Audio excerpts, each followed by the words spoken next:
everybody, welcome back to Pagan's Witchy Corner. My name is Pagan, and today I'm joined by a familiar friend who you've heard on the podcast many, many times, and we love her so very much, and that is Miss Deborah Blake. Deborah, welcome back to the show. Thank you so much. I missed you. It's been like, what, a week, 2 weeks? Something like that? I don't even know. Months maybe, but still. At this point, I'm so time blind that I'm like, oh, okay, it's August. Are you sure it can't be August? Are you sure it's not June? Oh, you're not wrong there. And don't ask me which day of the week it is either.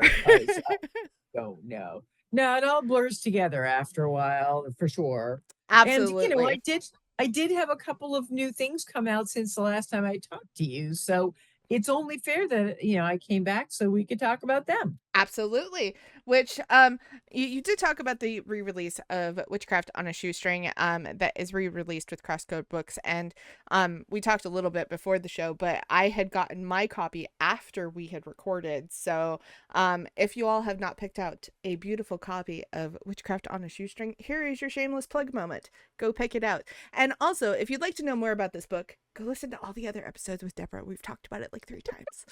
Because we both forget what we talk about. So we'll probably talk about some things repeatedly because we just do that. Also, Deborah and I do not ever stick to a time frame. We were supposed to record almost an hour ago, and we have been talking the whole time because that's how we do. So, but we are here actually to talk about 2 amazing things. I believe that both of them came out from Llewellyn. Yes. Llewellyn is my main publisher. Crosscode Book has been really super about re-releasing a couple of the books that went out of print with Llewellyn, and so they're absolutely lovely, and I adore them. But yeah, Llewellyn.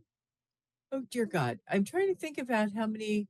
I think I might be writing my 18th nonfiction book, and I think 17 of those came out originally from Llewellyn, and the 18th one will be too. I had one book that came out from St. Martin's Press, but yeah, the rest of them all, and of course my tarot deck and my 2 oracle decks came out from Llewellyn as well.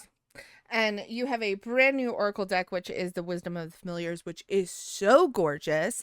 It is actually one of my new favorite oracle decks to kind of play with these days. I don't play with my decks as much as I should, given the fact that I think my running total right now is 67. That's a lot of decks. I have an embarrassingly small amount of tarot decks, actually. I have my own tarot deck, the Everyday Witch Tarot. And, I've been reading tarot professionally for, oh God, almost maybe 30 years. But I just used the Rider-Waite deck for most of that. And I have a couple of really pretty decks, like Mickey Mueller's Cat's deck, because they're so pretty I couldn't help myself. But I literally only actually used 2. I do have a lot more oracle decks. I probably have 15, 20 oracle and or inspirational kind of decks. Because, and I probably like 8 of those, at least 8, maybe 10 are goddess decks of one kind or another. I do love goddess decks. In fact, Mickey Mueller and I are trying to work on a pitch for a god and goddess deck because there aren't many of those out. That would be super cool. Wouldn't that be super cool? Especially since the book that I am currently working on for Llewellyn, which will be out in a couple of years, is the Everyday Witches Book of Deities. So we would tie right in. Yes. You'd be like, buy this and then buy this. But yes, the Everyday Witches Familiars Oracle, which I did with illustrator Elizabeth Alba, who I also did the first 2 decks with. We had such a blast working on this deck. First of all, we worked really well together. I was so fortunate to find her in the first place. And in fact, the reason we worked on this deck together was because we were like, okay, we haven't worked on a deck in a couple of years. I miss you. What can we do? Yeah, the Familiars deck is great because it's got all of these different animals. People are always like, well, your decks usually have a lot of cats. Is it all cats? I'm like, no, no, there's only one cat, just one cat. And a dog, but there's also like snake and bird, owl, and pretty much like we what we did was there's 40 cards because our oracle decks usually have 40 cards, Mhm. and we divided it into earth, air, fire, and water, which is what we did with our everyday witch uh oracle deck, which came after the tarot deck. But this time we added four spirit cards. So there's actually nine each of the earth, air, fire, and water animals. And then we have four spirit animals, which are the dragon, the unicorn, the sphinx, and the phoenix. So that was really cool because what we wanted to do was give people basically animal spirit to connect with in the oracle. I mean, it's magical, but it's also just sort of being able to tap into whatever the attributes of each individual animal Mhm. are. Um, so you wouldn't believe how much time we spent trying to figure out which animals we were going to use. We had like charts and we're going back and forth going, well, all right, if we use that one, that's too close to that one. And no. So yeah, there was a whole big long prep process to do this. But yeah, it turned out really well. We're really, really pleased with it. And people seem to be liking it, which is always a happy thing. It is absolutely gorgeous, and, like, the art style, obviously, I love anything, that Elizabeth does because her art Yes. style is just absolutely gorgeous. She's amazing. She is people say to me, "Oh, did you do the art for your tarot?" And I'm like, "Oh, hell no. Nobody wants a stick figure witch." Yeah. No, there's a reason I haven't I mean, I can draw something that might look a little bit like a dog. But no, nobody wants me to illustrate a deck. I'm a writer. I write the book that goes with the deck. I write with the first few decks, I said, okay, this is what I would like the picture to look like. With the Oracle deck, it was more, she had more leeway. She said, I'd really like to just sort of come up with the picture and then you can change anything that doesn't fit. And I went, that's fine because you've seen her work. Mhm. She's brilliant. She doesn't need me to tell her what to do. The tarot deck that we did together, that was her first tarot deck. So that was a stepping off point. Well, it was for my first tarot deck too, but and the way Llewellyn normally does things is they have the author tell the illustrator what to do. Once we'd done two decks together, I knew perfectly well that Elizabeth would see my vision and that I didn't have to tell her what I needed a dog to look like. She has a dog, I have cats. What the heck do I know about what a dog looks like?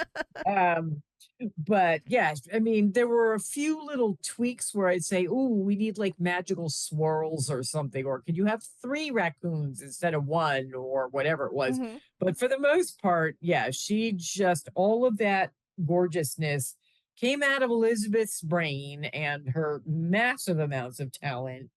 And just for people who are listening, she does sell prints of her work, and also like you can get various different fun things with the prints on them. She's got an Etsy shop, and I think there's something else. But yes, go look up Elizabeth Alba. That's Elizabeth with an S, not a Mhm. Z. And you can find she actually does sell the original paintings from all of the decks too. Although the earlier decks, most of them are sold. But I know she was at a show last weekend or the weekend, must have been the weekend before, and she sold six original paintings, which Oh, is just wow. amazing. So, yeah, so go if you like the illustrations in the decks. First of all, follow her everywhere just because she's very cool, and she's always posting things from our decks, which is which is handy because then I can just share it and I don't have to post it myself. I thought, Makes marketing very easy. But yeah, the yeah, deck is absolutely gorgeous. Obviously, your writing is gorgeous because it's you. you. And Well, it's, I mean, the thing is, and you know this because you've talked to me a million times and you've read a bunch of my books. I try and make things useful and accessible. mhm. That's my big thing is practical, accessible, easy to use. Because I know that we're all tired and frazzled and don't have a lot of time for our spiritual stuff. And I don't want you to be looking at the book for my deck going, what does that mean? I want you to look at the book and go, oh, she tells me exactly what that means. Thank goodness. Which, you know, which doesn't, I mean, obviously you want to follow your own intuition. And I always say that too. If you think it means something different than what I say it means, my stuff's just a starting point. It's a way to look at things. But if something else comes to you that is appropriate for your life, that, since I wasn't doing the reading for you personally. I wouldn't necessarily know. For that, you have to make an appointment for a tarot reading with me. That's a whole other issue. Um, but but yeah, I really like the way it turned out, and the Llewellyn art department did such a beautiful job with the box that it's inside of, and the book has like color coded pages. Mhm. So like the earth pages are all one color and the air page. Oh my God. When Elizabeth and I got our copies and opened it up, we were just like jumping up and down for joy. I mean, it's so pretty. I admit I'm a little prejudiced, but I mean, it's your deck. You're supposed to be a little yeah. prejudiced But because but it's everybody else yours. thinks it's yeah, everybody else thinks it's pretty too. So it's not just us. No, it is not just you. The deck is absolutely gorgeous. And yes, the color coded pages are beautiful. The deck is beautiful. Now I will definitely say for anybody who's listening, make sure you are getting your decks through reputable sources like Oh, Amazon yeah. or Llewellyn directly or the Well, author or even the even artist. Amazon, you have to be careful on Amazon. I mean, this one's brand new, so nobody's putting up the knockoffs yet. But on Amazon, there are knockoff copies of the Everyday Witch Tarot. I didn't You know have to that. look and be sure it says that the publisher is Llewellyn, Okay. because the publisher is some strange Chinese company you never heard of. I guarantee that what you get is not going to include the book that it's supposed to include. Probably won't look exactly right. The cards will be flimsy, and there might be a QR code on the back that they tell you that if you scan the QR code, you will be able to download the book. No, you'll probably download a virus and still not get the book. So no, I with because the decks have been so badly pirated. I mean, the pirated things are everywhere. Mhm. I usually suggest to people that they get it directly from Llewellyn. That is your only guarantee that you, or me, because I'm Mhm. getting it from Llewellyn, or Elizabeth, if you want a signed copy or whatever. But yeah, it is it is so bad. Every week I get an email from somebody who says, "Oh, I bought this off of Wish." Or wherever, sometimes even in very reputable pagan stores, because they get taken in too. Mhm. Now, they need to be more careful, but nonetheless, they aren't purposely buying knockoff decks. They just see them listed somewhere and they think they're getting the real thing, and then it gets passed on to the customer. So, what I suggest is that the first thing you want to do before you go out and buy the deck is look on the Llewellyn site to see what it's supposed to look like. Mhm. Because for instance, the tarot deck comes in a big box with a magnetic clasp, and then inside there's a actual printed book and the cards. If you see something that doesn't look like that, it is not the real thing. If it does not come with a physical book, it is not the real thing. But yeah, they've started doing the first Oracle deck too. The fakes are out there with that, and I'm sure it's only a matter of time before they do this one. Um, and you know what? If you are not absolutely sure, contact me online, send me the link that you're going to be using to buy it, and I will tell you if it's real or not. I am happy to take 5 minutes from my time to get you the real deck so that you don't call me and you don't message me later and go, can you just send me the book? Because I can't. I don't have books by themselves. They don't come that way. Yeah, so make sure you're getting obviously your books from reputable sources and your tarot decks from reputable sources because nobody wants the knockoffs, and the knockoffs don't give any money to the authors or the publishing houses or Or the or the illustrators. illustrators Yeah, or anybody except the pirates. And so right. yeah, Evil people. make sure you're checking those when you do that. And I'm also somebody that if you're like, hey, I don't know if this book is a pirate, can you, or this deck is pirated, you can message me as well. I will be happy to tell you because I'll know because I get them straight from the publishers. So I can tell you exactly what they look like, what they're supposed to look like, how many pages they're supposed to be, where the publisher icon is supposed to be, the whole 9 yards.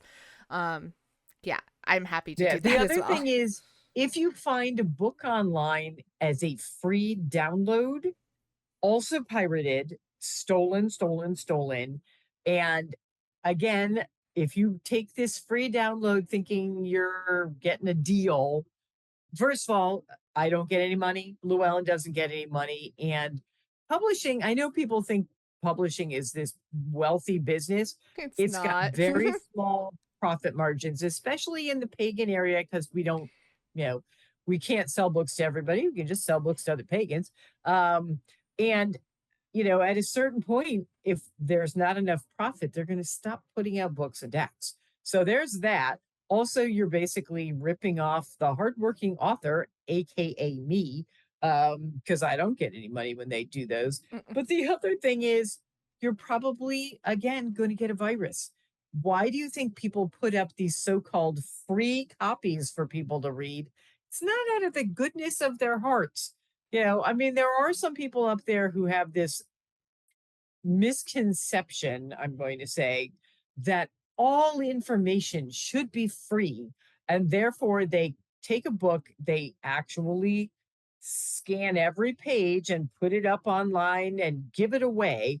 I don't know why anybody would want to spend the time and energy doing that, but it's basically like a thing. But what they don't understand is that there won't be any information to share if authors don't get paid. Yeah, they'll quit.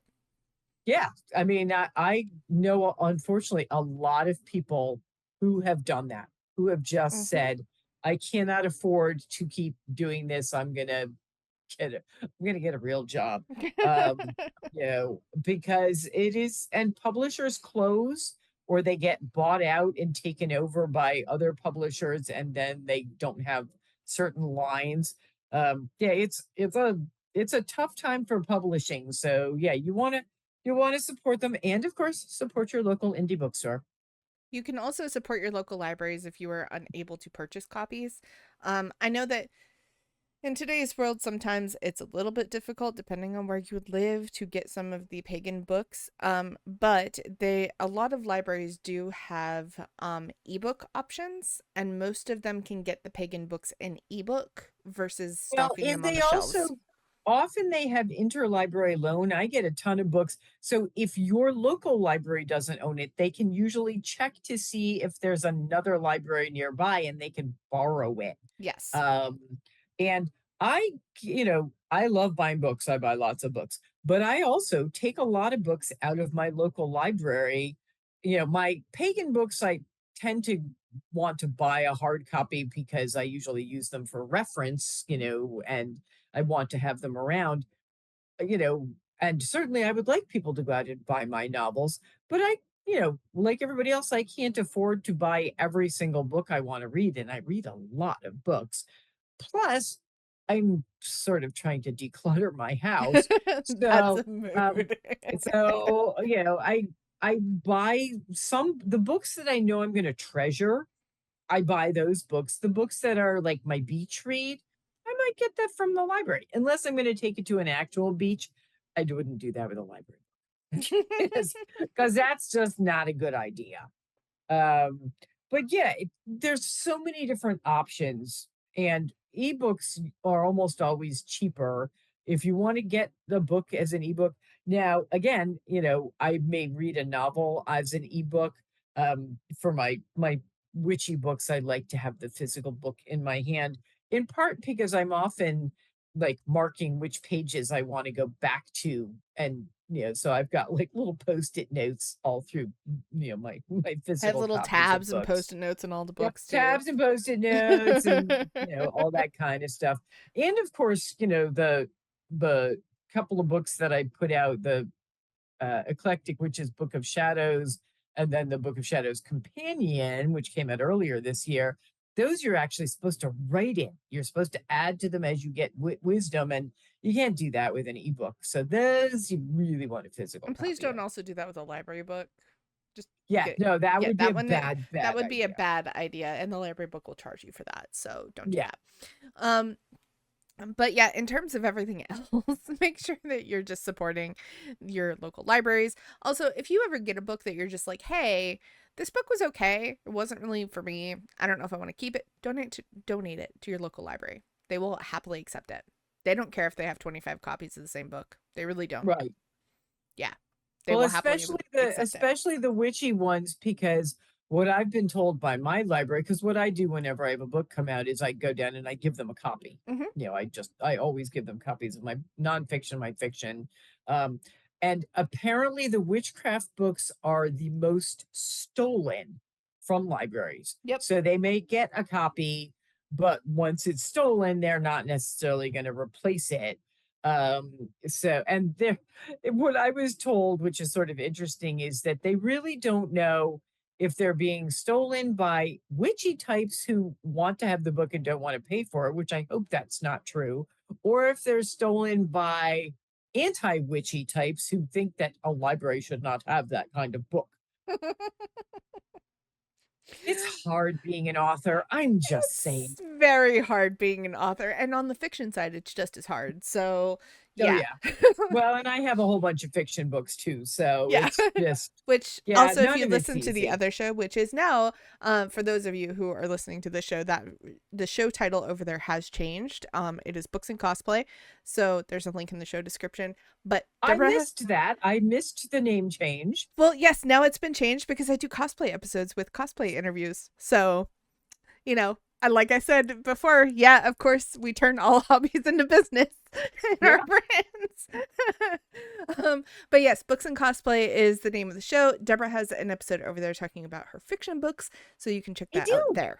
So, and also her fiction books are amazing, just for the record, because I Thank own you. most of them.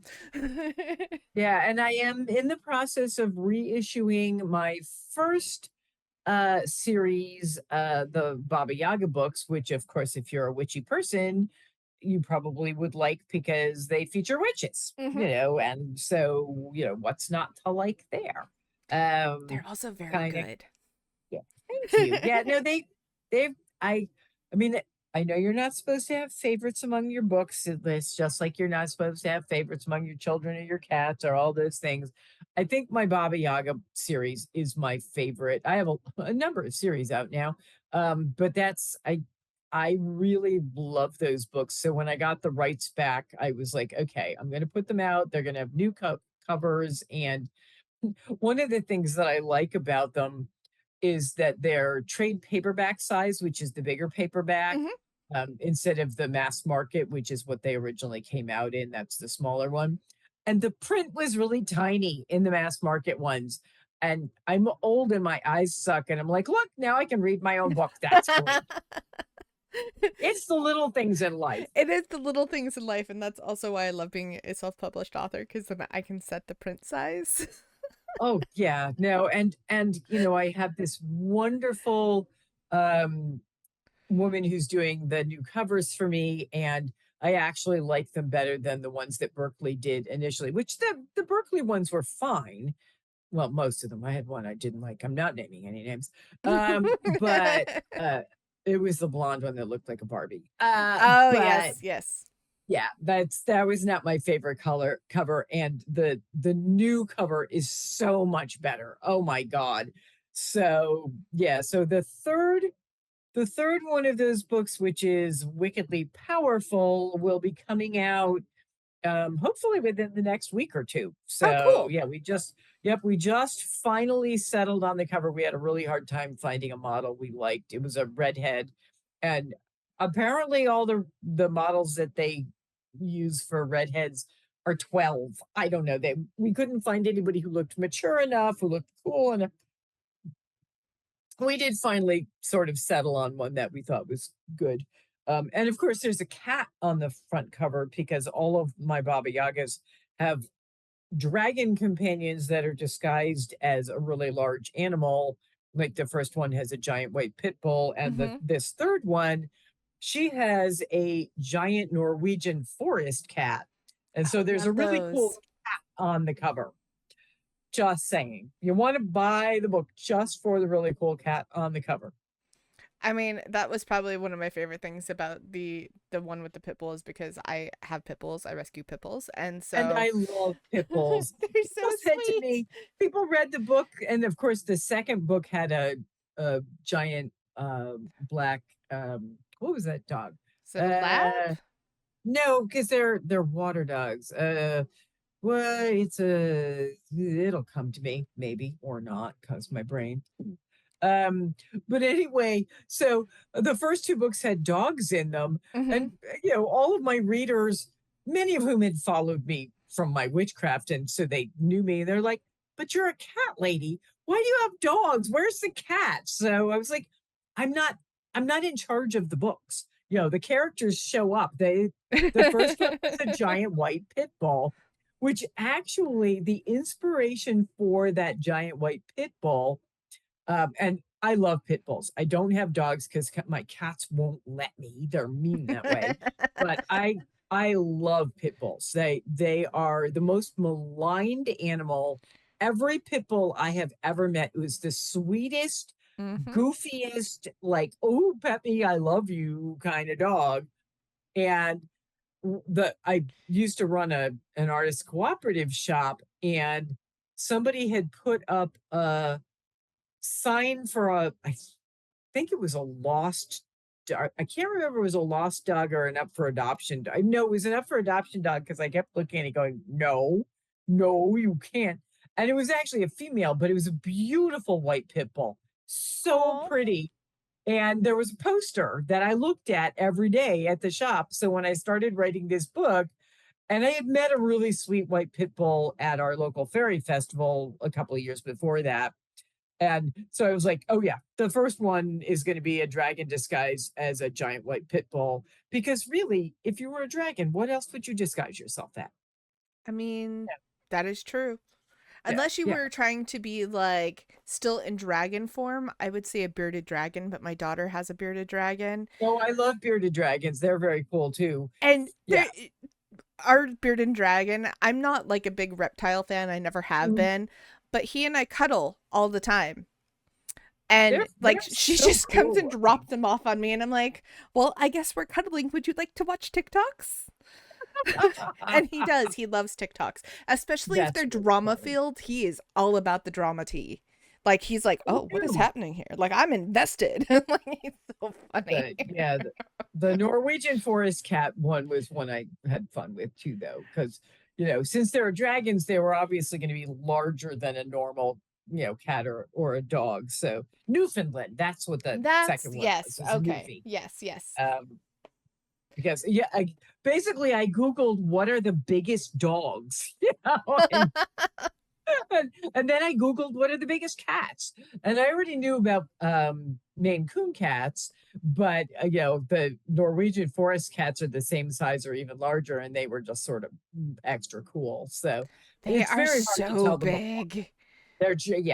They can be like 30 pounds something. So yeah, the one in the book is 40 pounds because dragon. Mhm. But yeah, no, they're fun. I do love the the one that's the giant white pit bull is always offering to, like eat annoying people for his witch.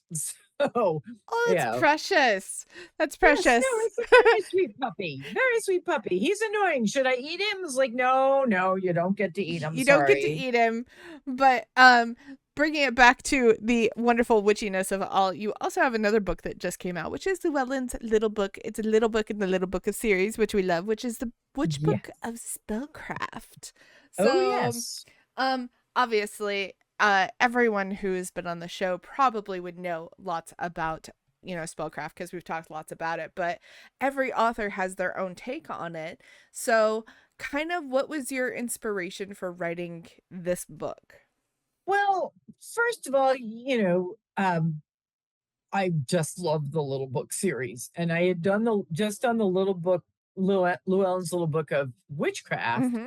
and that nobody had done dibs on the Spellcraft book yet. And I was like, oh, dude, so I was talking to my editor, and I'm like, nobody's done a Spellcraft book yet. I'm sorry, that's sort of my area. Um, because I do, a lot of my books have spells in them. In Mm-hmm. fact, my one, two, third book that ever came out from Llewellyn, I think it was my third book, maybe my fourth. I can't keep track, was the Everyday Witch A to Z spell book, Mm-hmm. which was, I had a lot of fun with that because I did a lot of unconventional spells. Like most spell books have, like love, prosperity, healing, protection. And this one I did like, you know, practical things like how to find your perfect job, or but communication and relationships, all sorts of stuff that you didn't normally find. um, I I can't remember if I did a potty training spell. I remember joking about it, but I'm not sure if I actually ever put one in there. But like I did it. Yeah, I did. Yes, there's a potty training spell in there, and there's a quit smoking spell, and all sorts of. My favorite is the jerk avoidance spell, because who can, yeah, it was an homage to Dr. Seuss. So it's a sort of a silly spell, but it works. But yeah, with the little book of spellcraft, it was sort of aimed at folks who are new to the craft. I wanted to put the basics of you know what is a spell and how do you use it, and also I have a section on when not to use it. Mm-hmm. It's like, how do you, because you don't always need a spell. Spells are wonderful tools, but sometimes you don't need, like, I refer to spells as the witch's power tool. And sometimes you need a drill, and sometimes you just need a screwdriver. Mm-hmm. You don't need a power tool. Sometimes you just need to go out and take care of the thing. Mm-hmm. If you have a flat tire on your car, don't say a spell, just go fix the flat tire. Now, if you live in a bad neighborhood and you want to keep your car safe, lock your car, but then do a spell. Yes. So, yeah. So, I talk about that kind of stuff. Um, and I also talk a little bit about how to write your own spells, because it's nice to be able to create your own spell. Sometimes, a lot of people aren't comfortable doing it. They're not comfortable with writing, or they're, worried that it has to rhyme. It doesn't have to rhyme. That's a hint. I mean, some of my spells rhyme, some of my spells don't rhyme. It's, if you don't want to rhyme it, it's okay. But there are going to be times when you can't find the spell that is just what you need. Mm-hmm. And then it's good to be able to do it. Or if it's something really important, sometimes it's good to put your own energy into it. And then, of course, there's tools that you use with spell crafting. And I've got lunar spells and seasonal spells and spells for love, friendship, and joy, prosperity and success, all that kind of groovy stuff. One of the things that I love about these little books, they also have like little activities. There's little tips. So there's a bunch of useful things. And so this sort of has two purposes. One is, yeah, it's a good starting point if you're new to witchcraft and you're like, well, what is this spell thing? Mm-hmm. How am I supposed to do it? What does it mean? I know a lot of people say to me when they're just starting out that they're afraid to cast spells because they're afraid they're going to screw it up and something bad will happen, which is possible. I mean, Yes. that is a realistic fear. It doesn't happen very often. You have to, You have to you really really work to have botch to, it. but you can also do nothing. it could not work at all if you say you don't understand you're really supposed to be focusing your attention and having a goal for your spell and things like that. So I wanted to make it easy for people who were either starting out or had been doing it for a while and felt like they hadn't quite gotten a handle on it. Mhm. But I also wanted something that, for folks like me who've been doing it for years, a long time, who, maybe wanted to have something handy that they didn't have to do themselves, or a reminder of certain things, or, having, all the information in one easy to find place. That's one of my things I like is I don't want to have to go through searching through 12 books to find some basic things. So, and also it has a really pretty purple cover. It I'm just does. saying. It really I mean, does. my little book of witchcraft was very pretty. It had sort of a brownish red cover, and I like it. It's not purple. The purple one is so pretty and really like suitable for spellcraft. When they were like, well, there's this choice or this choice or this choice, and I'm like, purple. I get purple. I want purple. Um, but yeah, it's sort of fun and easy to use, and um has really simple things like how do you invoke deity, and um, do you want to call a specific deity, or do you want to just call god and goddess? Mhm. Um, how do you pick out your tools? So yeah, small, practical, and it is the neat thing about the little books is they are little and they're cute. They're so freaking cute. I mean, and they're hardcovers, which I Yeah. love. Um, so they also make great gifts because Mhm. they're just a nice little book. So, say somebody's got a birthday coming up who's witchy, or as we get closer to Yule, I think any of the books in this series, even ones I didn't write, make really cool little gifts for anybody who's witchy or even curious. Like, the little book of witchcraft, I wrote it in part in a way that would be easy for people who, have friends who are sort of curious about witchcraft, aren't Mhm. necessarily Yes. ready to, or they want to know what the heck it is that thing you do. This book will answer all their questions. And then the Spellcraft book will answer people's questions about spells. I love that the little book series also looks really nice on a bookshelf because I have a lot of them. I don't have Oh all yeah. of them. No, There's like I have a 50. I there's don't so know. There's so many. yeah. Um, There are a bunch, and I don't know how many I have. A few of them.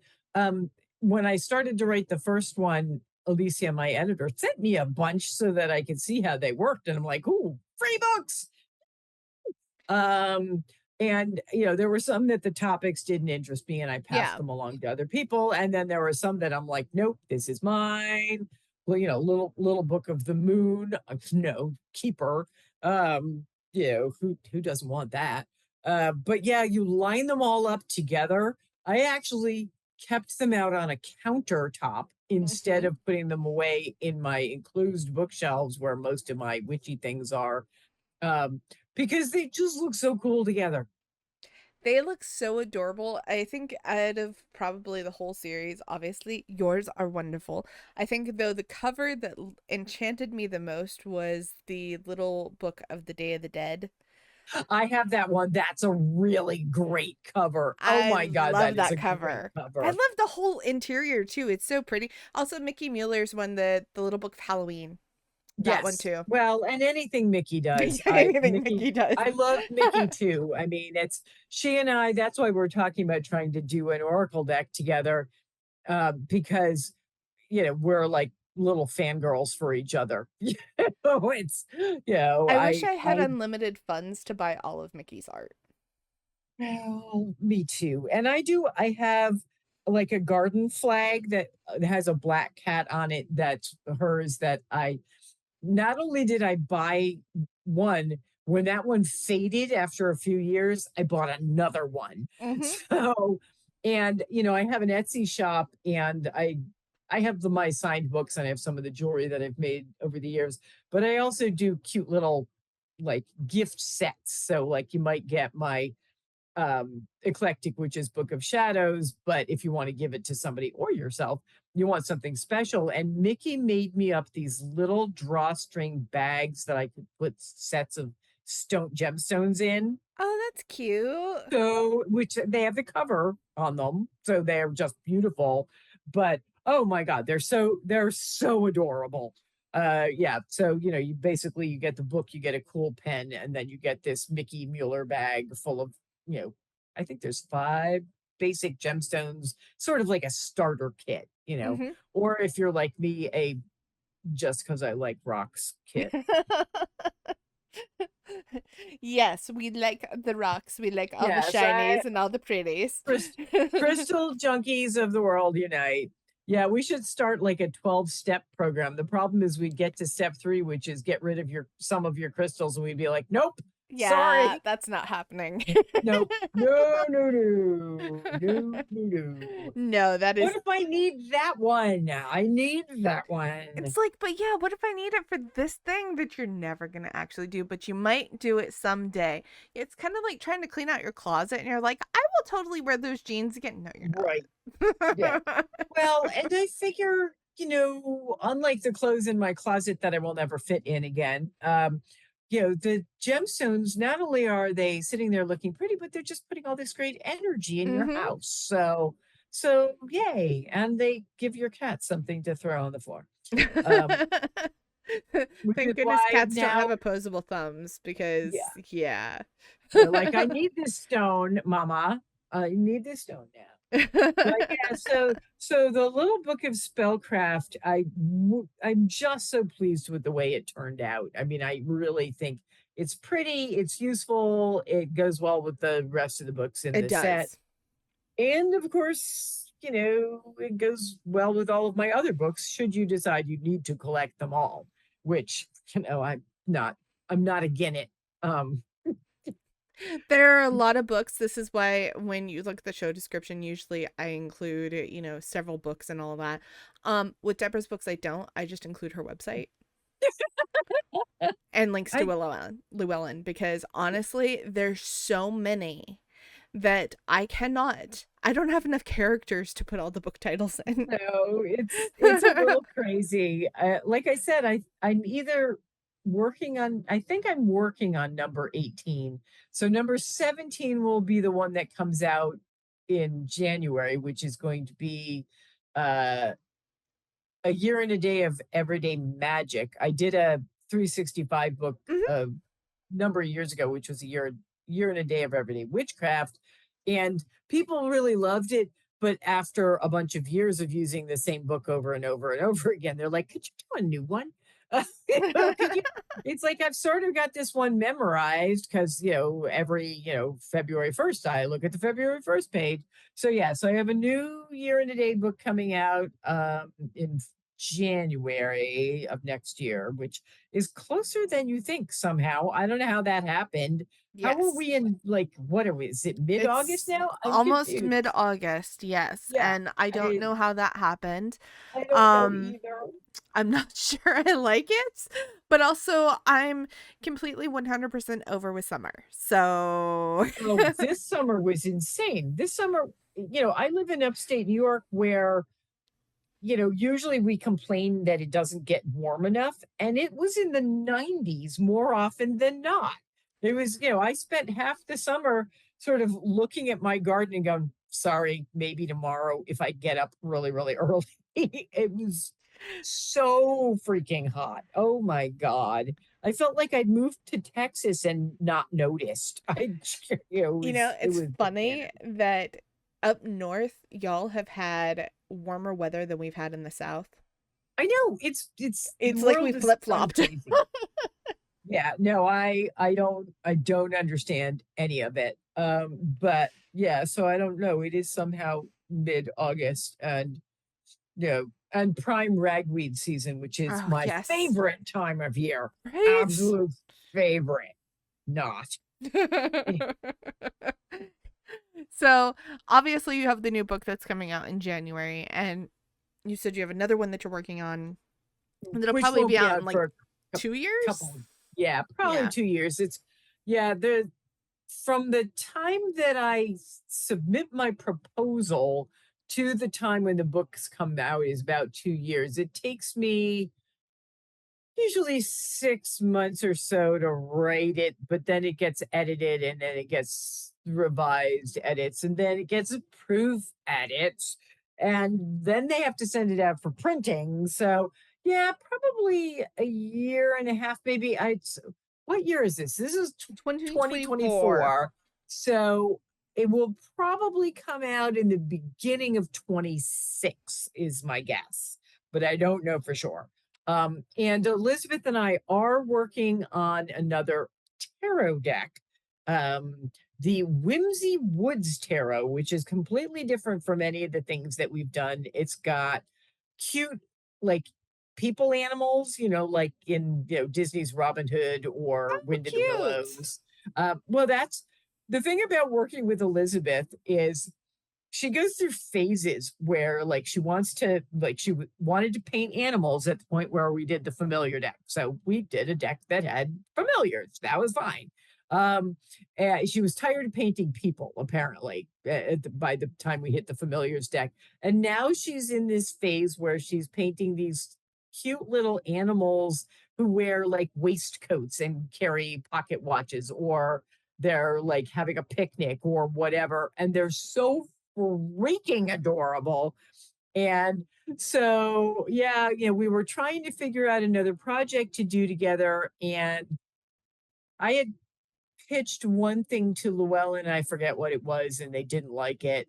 Shocking, I know. They don't actually always say yes to me. What is wrong with those people?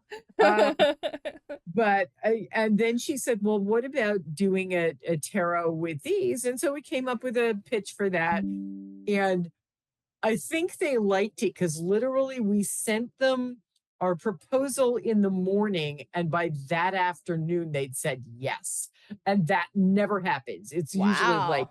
weeks. Well, they happen to have a meeting that afternoon. So that we lucked out timing wise. But the fact that Barbara Moore, who does her own really fabulous decks Hmm. and is in charge of the tarot department at Llewellyn, she loved it and went, okay, normally it would have to wait until the meeting after this, but no, I'm taking it now, sending it to people so they can look at it before the meeting. And yeah, that was like, woo.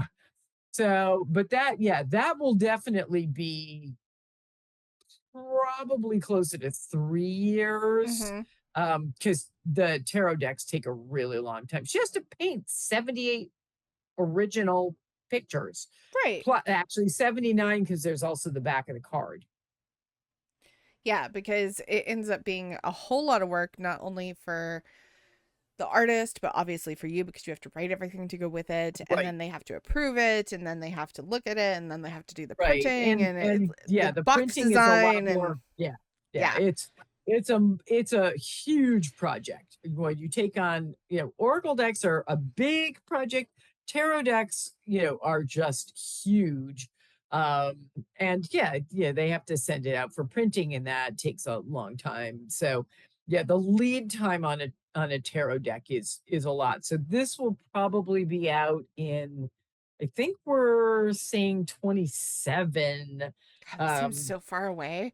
it is. But, then again in January, August seemed far away and look where we are now. Hmm. So blink of an eye. But yeah, so that's what we're working on right now. Um, and yeah, once I finish the deities book, um, I'm not really sure. Besides the tarot, I'm not sure what I'm going to do. I'm waiting for a brilliant idea to strike me that is something I haven't done yet, which is the problem with the 18 book thing. Hmm. When you've already written 18 books, and a bunch of decks, you're like, well, what didn't I like already do It's like, what have I twice. not covered yet? Right. And it has to be something that I have some kind of expertise. Like I haven't done an herbal book. I use herbs in a lot of my books as part of spells and things. But I am not an herbalist. It is not my specialty. I cannot write a whole herbal book. Right. Um, and there are kinds of magic that I don't know a lot about, and therefore cannot write about those. Um, I I am definitely not an astrologer, so I can't write any of those books. I'm like, all I know is I'm a Taurus, and that means I'm stubborn. that's that's Maybe pretty much. write a book about stubborn witchcraft. I don't even know what that would I entail. actually one of one of my ideas that my editor and I were sort of laughing about, but I'm still it's in the back of my head, is the Cranky Crone's Guide to Witchcraft.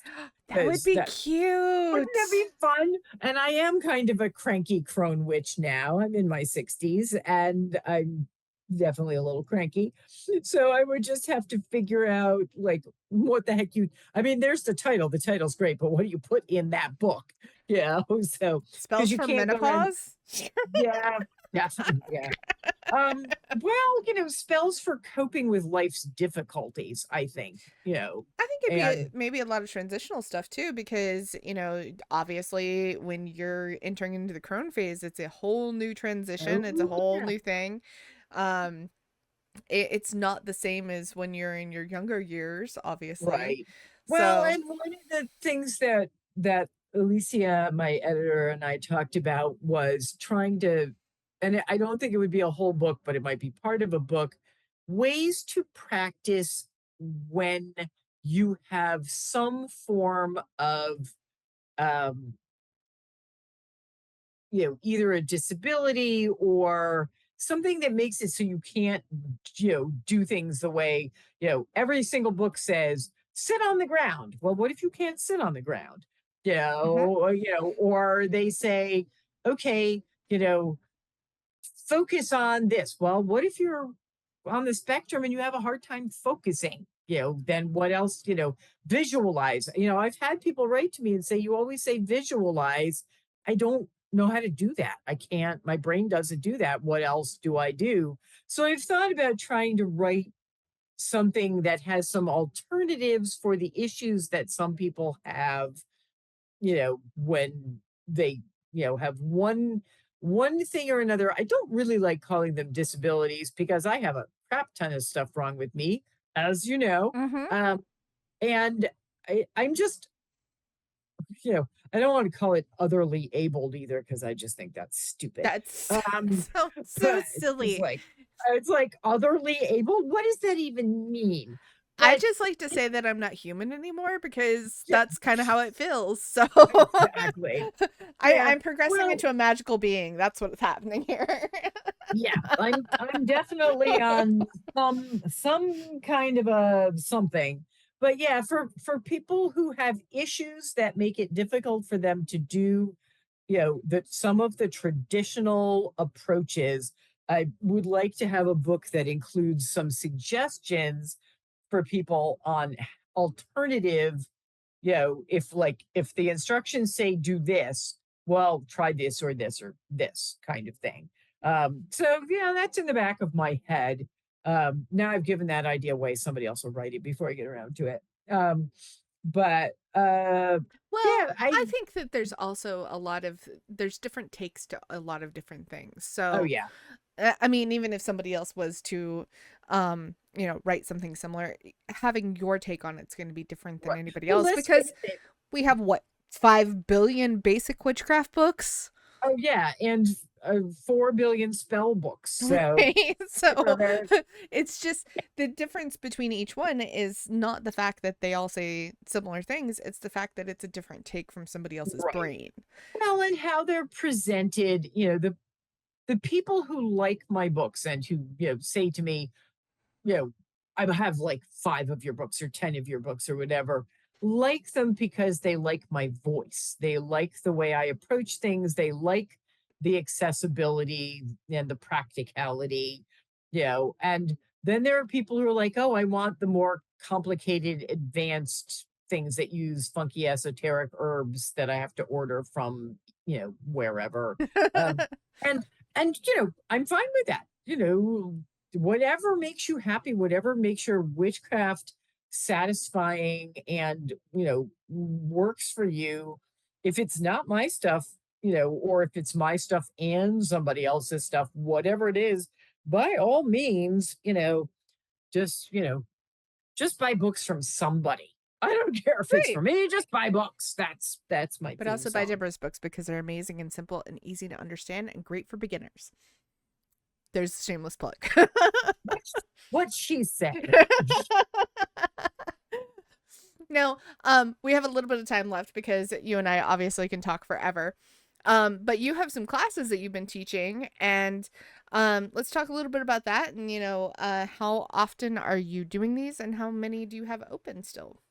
Um, I don't know and I don't know. Fair and fair. Well, I gave an introduction to tarot class last fall, and people really loved it and said, "Can you do more classes?" And because I left my day job a couple of years ago, uh, thank you, long COVID, I couldn't do both that and the writing anymore. And so now I have a little bit more time, no more energy, but a little bit more time than I've had for a while. So last month I gave what I actually did, because I always want to know what the people want, is I put polls up online and on my Patreon, and I said, okay, here's your options. What are people interested in? And I think I had like 7 or 8 different options. And the one that most people wanted was just an everyday witchcraft class, which is me talking about how to integrate your spiritual beliefs with your everyday life, which of course is the theme of many of my books. Hmm. But yeah, so we did that last month and people seem to really like it. The next one that I'm going to be doing, I think it's the second Monday in September, whatever the date of that is, uh 18th, 16th, something ish. That one is going to be the intro to tarot class again, because a lot of people who didn't get a chance to take it the last time wanted to do that. Hmm. Um, and that's, again, sort of a basic, this is what the tarot is all about. This is how you do some things. No, you don't have to worry about this thing. And no, that's a myth. So, there's that. And then that's middle of September, I think at the end of October. And I'm trying to decide because I have two ideas. I was going to do my spellcrafting class, Hmm. spells and spellcrafting. And then I thought, well, end of October, that's Samhain, maybe I should do a class and ritual for Samhain. So I'm trying to decide about that one. Um, the spellcraft class will definitely happen soonish. Hmm. Whether I do it in October or not will depend on if, when I start talking about the other option, a bunch of people go, ooh, ooh, ooh, I want that. Or if everybody goes, no, I'd rather have spellcraft. Um, and then I'm gonna do somewhere in there, I'm gonna do a sort of more advanced tarot class for the people who've done the intro one or who already know the basics and want to learn more. Um, and what the heck else was on my list? I really do have, so I may like try to every month, maybe if I can keep it up. We'll see. It's a lot of work to do Yeah, classes. of course. But yeah, I'm gonna sort of aim at trying to do one a month until I run through the 7 or 8 options that I've got. Um, and we'll see. And maybe people will get bored with them. I mean, if I don't get people signing up, I'll stop doing them. If people get excited, maybe I'll come up with more. But I will, I mean, if you follow me online anywhere, I always talk about them as soon as Yes. the sign up starts. So you can do that. And I will have something on my website because, that's a good place to find everything. All like you can find the links to all of the various places that I am online, my Etsy, my Patreon, uh, the Instagram, Facebook, blah, blah, blah. Um, and also you can find links to the books. And if you follow the links to the tarot decks, these would be genuine links, so that helps. um, but it'll also tell you, like, if you want to know more about any of the books, it'll have a description and buy links and things like that. Um, so yeah, if people want to find out more about anything, probably the place to start is my website. And then they should just follow me all around the internet. That's the best way to do it. So make sure you are following all across the internets and doing all the stuff you're supposed to be doing because, support your authors, get your books, review them because that really does help your authors. Make sure you're doing that. Oh, please review the books. Pretty please, pretty please. And it doesn't have to be long or complicated. I think people get intimidated by the idea of having to write a review. All you have to do is say, I really loved this book. It was fun and easy to use, and her writing is fabulous, or, words of your own. Yes. Um, and you can put the same, you can cut and paste your Amazon review to Barnes and Nobles, to Goodreads, to, wherever. You don't have to use like different words for different. When I review other authors' books, I write one usually fairly short Yep. review and then I put it everywhere because it does help people when they're looking for a book. If a bunch of people already said they liked it, and there'll always be one or two people who go, "Oh, this is crap." And that's okay. You can't please all people all the time. But if most people go, yeah, I really liked this, then everybody else is more likely to buy it. And that does help your author. Besides which, we're mostly sitting at home going, oh my God, look, I don't have any reviews. Nobody loves my book. And it makes us really sad. So if you want to make an author's day better, leave them a nice, happy review. I'm Yes. just saying. And also, even if you don't like the book, you can still review it. It's okay. Like, just don't be mean Oh about it. yeah. Just be like, hey, this wasn't my cup of tea. That's okay too. And that is absolutely fine. What I tell people, I mean, obviously I'd prefer that you review my book and say you like it, but I'm not asking anybody to say that they loved it if they didn't love it. If Mm-hmm. they went, well, and this sometimes happens with my books. They'll say, it's a great book. It's too basic for me. Mm-hmm. I was looking for something more advanced. And so they give it 4 stars instead of 5 stars. Do I love that? Yeah, but they're allowed to be honest. And that's, I don't want anybody to, all right, I want you to lie and say you loved it, and that everybody should buy it. But I'm going to say I really don't. And, I will say as an author and a reader, I mostly do not bother to leave reviews for the books that I don't love because I don't have the time and energy to spend doing that. And I know that not everything is everybody's cup of tea. So if I read something and I went, well, this didn't appeal to me, I'm not going to go trash the author. It probably appeals to other people.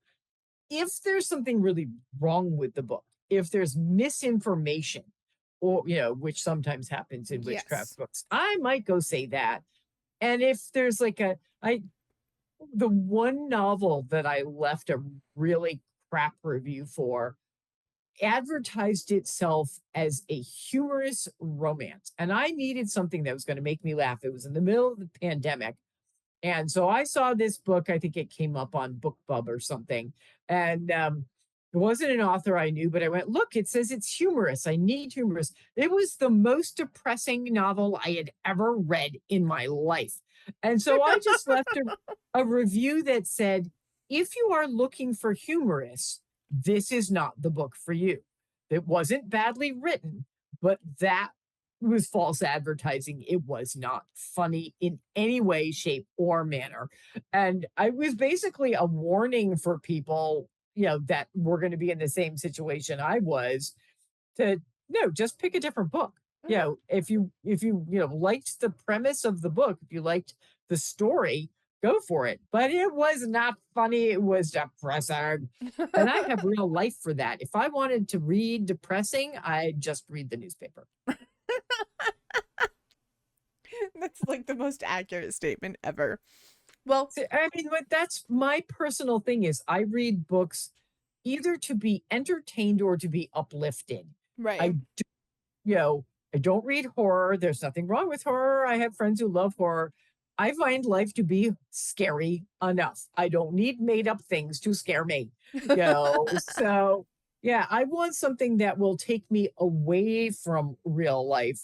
I want something with a guaranteed happy ending because life does not have a guaranteed happy ending. That is And true. if you want to read a book where you know that everybody's going to die at the end, go for it. If that makes you happy, it doesn't make me happy. Well, unfortunately, we are out of time. All of Deborah's links, well, Deborah's link to her website will be there because you're going to find everything you need on her website, to all of her books, to all of her classes, to all of her social media, to everything amazing is all going to be right there on the website. And this has been absolutely wonderful. As always, I love having you here. I love chatting with you. It's always a blast. And I guess you're going to be back in January to talk about the new book. If you make me, if you force me, and I'm sure that Llewellyn will, be happy to send you a copy. Oh yes, they always do. They usually are like, "Hey, Deborah's got a new book. You want it? Just put it in the box." I know you love me, I do love you. and I love you back. See, this is a great way to do that. So, everyone, thank you for listening. Thank you for being here. Thank you for being a part of the show. You are amazing. You are what keeps this show going. If you are somebody who is new to the show, thank you for checking us out. I hope that you stay, and if not, that's okay too. But if you're new and you really like us, make sure you subscribe. So, that being said, everyone, take care of yourselves. Be kind to each other. Be kind to yourselves, and I will see you all next time. Bye bye, everyone.